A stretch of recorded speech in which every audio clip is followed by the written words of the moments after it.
जय जगन्नाथ मु प्रताप आपन स्वागत कर मोर यूट्यूब चैनल रे। चलतु आज आम एटा कौ जगह कि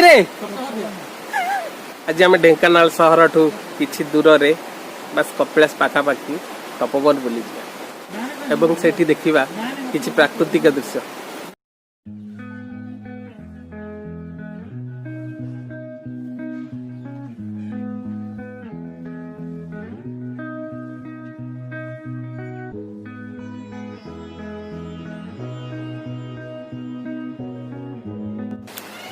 तपोवन कपिलास पाखापाखि दत्तात्रेय साईश्वर ठू 500 मीटर खंडे पछुकू माने ढेंकानाल आगे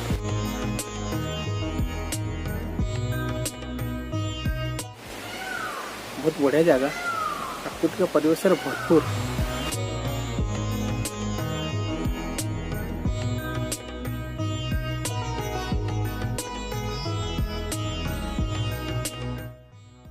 जुआड़ी देखिबा झरणा शब्द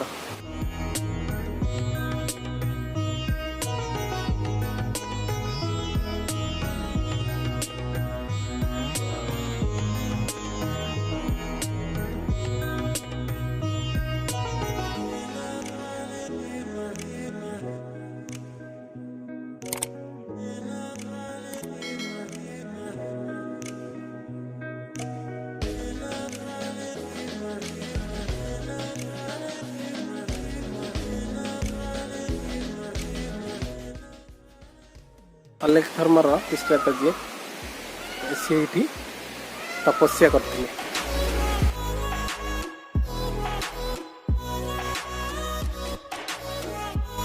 24 वर्ष काल से तपस्या कर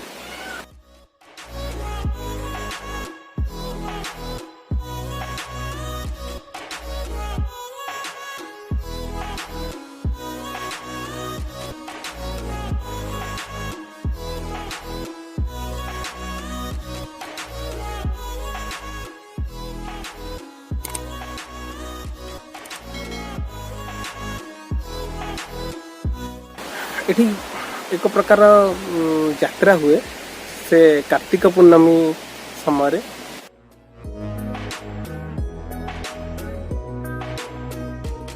हजार हजार लोक एठी आसंती। गत वर्ष 2019 रे एठी प्राय 10,000 रु 15,000 लोक होते जहाँकि मु न्यूज चैनल देखी।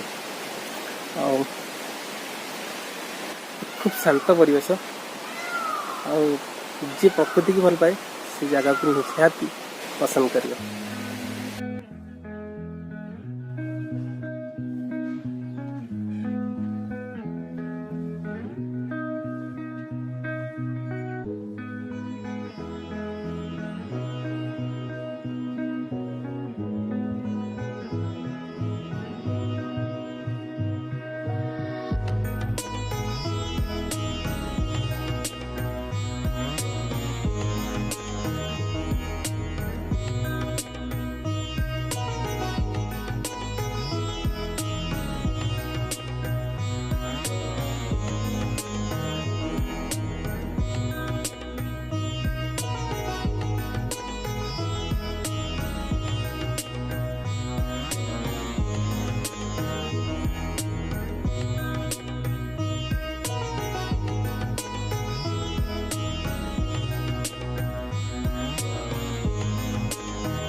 आमे मो सांगसाथी मैंने सब ये आसी विक्की भाई आछन मझे बच्चन विक्की भाई और देवसभा जो वीडियो रे अच्छा खूब सुंदर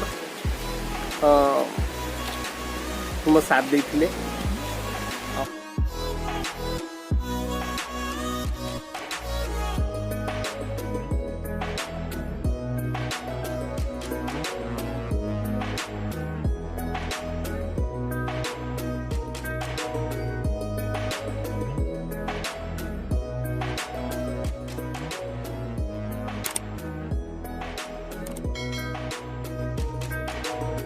वर्षा बोधे आसला डर लगुच झरणार शब्द कुलकुल शब्द खूब मनमुग्धकर बढ़िया लगुच किंतु जे प्रकृति की भल पाए सी जानी बुलिबार मजा केते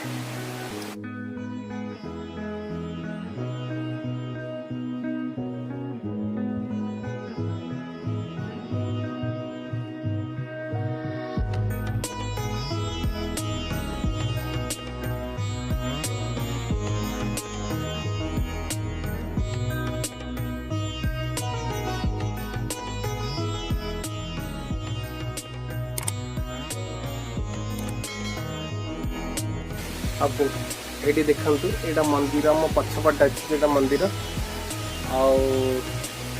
यहाँ हूँ उपरକୁ जीवाक रास्ता ये विश्राम कर आपण मैंने आसले ये विश्राम भी नहीं पारे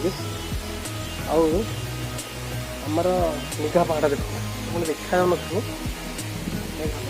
सुंदर प्राकृतिक परिवेश मंदिर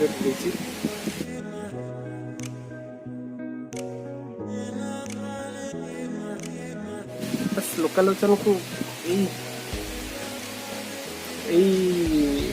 30-40 वर्ष भितर लोकालोचन को आसी लोकालोचन को आसी मैंने 1980 मसीह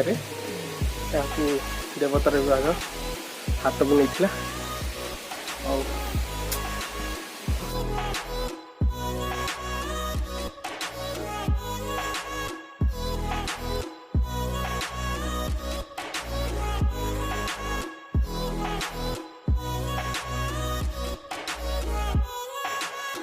सुंदर बहुत सुंदर कितनी सुंदर लग देखना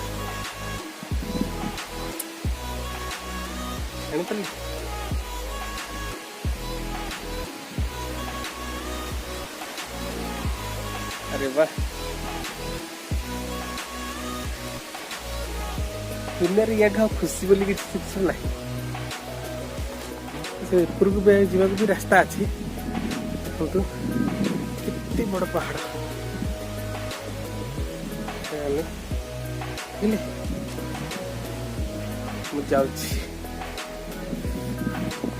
आउ देखो ये मो कमीना सांग मैंने है गोटे कला कमीना सांग गोटे नाली कमीना सांग आ गोटे यहाँ तो आप जानते देवसभा देख कि फुले फुले आस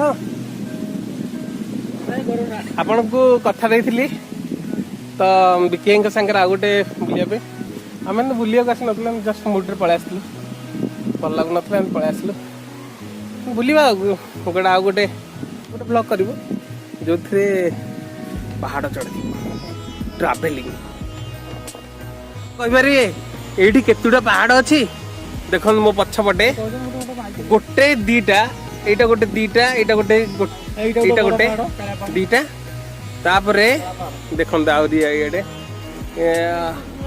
देखो यहाँ गोटे 3टा सेपट को गोटे सेपट गोटे अच्छी देख 4टा यहाँ गोटे देखु 5टा ता पछर गोटे 6टा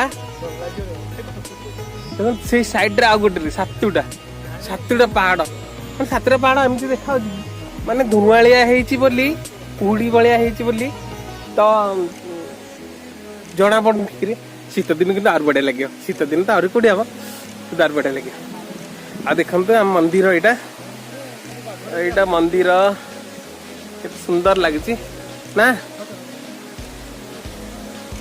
जय जगन्नाथ आउ एठी ସରସେଲର ସୁବିଧା ବି ଅଛି ବାବା ମାନେ ହାରାମିଟା ଏଇଟା ବନ୍ଧୁ ନ ବନ୍ଧୁକଟା ଆଉ ଏଠି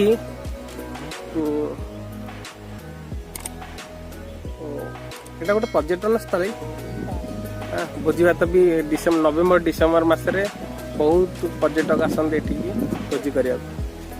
ଆଉ ଏଠି ଯେତେବେଳେ ଆଇଁଷ ଭୋଜି ଏଠି ହୁଏନି କିନ୍ତୁ ସେ ତଳ ଆଡକୁ ହୁଏ। ମୋ ସାଙ୍ଗସାଥି ମାନଙ୍କୁ ଭୀଷଣ ଭୋକ ହେଲାଣି, ମତେ ଭୋକ ହୁଏନି। ପ୍ରକୃତି ସାଙ୍ଗରେ ଯିଏ ମଜିଯାଏ ତାକୁ ଭୋକ ଶୋଷ କିଛି ହୁଏନି, ସେଟା ଜାଣିଥାଅ। ତେଣୁ ମତେ ଭୋକ ହେଇନି, କିନ୍ତୁ କମିନା ମାନଙ୍କ ପାଇଁ ମୁଁ ଆପଣଙ୍କଠୁ ବିଦାୟ ନେବାକୁ ବାଧ୍ୟ ହଉଛି। ଆଇ ଏମ୍ ସରି। ହେଲା ମନ୍ଦିର ପାଖକୁ ଯିବା, ଦେଖିବା ମନ୍ଦିର ଟିକେ କଣ ଅଛି ନଅଛି।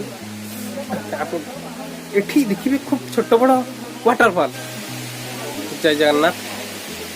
ଆଉ ଏଇଟା ଦେଖନ୍ତୁ, ଏଇଟା ହଉଛି ମନ୍ଦିର ମନ୍ଦିର ମନ୍ଦିର ମନ୍ଦିର ଏଇଟା ହଉଛି ମନ୍ଦିର। ଚାଲନ୍ତୁ ଆଗକୁ ଯିବା, ଦେଖିବା ମନ୍ଦିର ଚାରିପଟେ ବୁଲିବା, ସୁନ୍ଦର ହେଇଛି।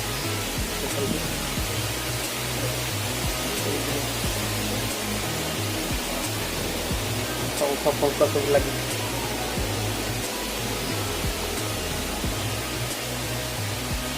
ମନ୍ଦିର କିନ୍ତୁ ବନ୍ଦ ଅଛି,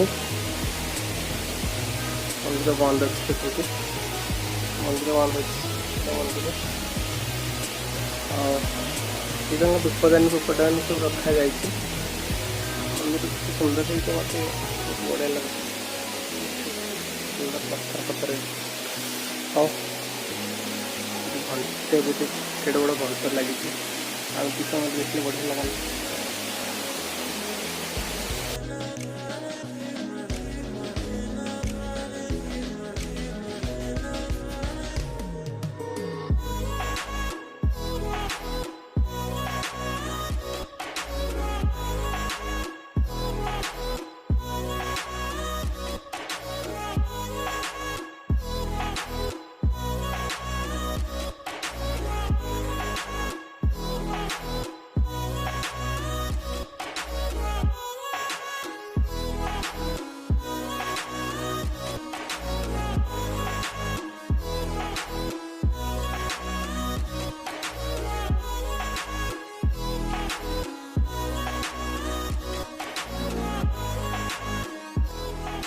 जय जगन्नाथ। ମୁଁ ରହୁଛି, ପୁଣି ଆଉ ଗୋଟେ ନୂଆ ବ୍ଲଗରେ ଦେଖାବା। ଆଉ ପୁଣି କିଛି ନୂଆ ନୂଆ ଜିନିଷ ଦେଖିବା।